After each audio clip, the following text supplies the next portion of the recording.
Former Duterte administration spokesman Harry Roque and pro-Duterte vlogger Banat Bay sued by former Philippine Senator Antonio Trillanes for libel and cyber libel. Nitong kamakailan, naghain ng libel at cyber libel case ang dating senador na si Sonny Trillanes para kay former presidential spokesperson Harry Roque at sa pitupang pro-China social media users, matapos makusahang ipinagbili ng dating senador ang Scarborough Shoal sa China noong 2012.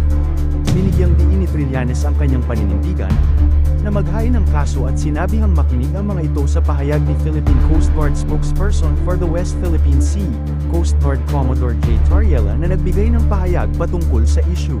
Kasi po ay hindi mamatay-matay yung mga kinakalat ng mga trolls na yung Scarborough Shoal daw ay binenta ni former Senator Trillanes.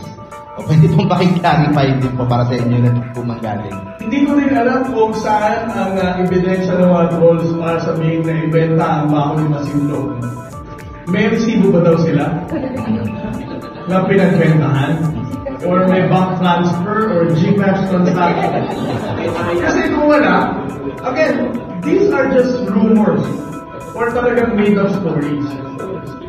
Ang Philippine Coast Guard, together with the Bureau of Fisheries and Aquatic Resources, can be able to go to Banco de Masinloc. Ang sinasabi ko lang sa mga interviews ko, na hindi naman tayong makapasok sa loob ng lagoon ng Banco de Masinloc. But it doesn't mean na hindi tayo nakakapunta rito. Baka sabihin na naman ng mga pro-China trolls, no-water cannon nga kayo.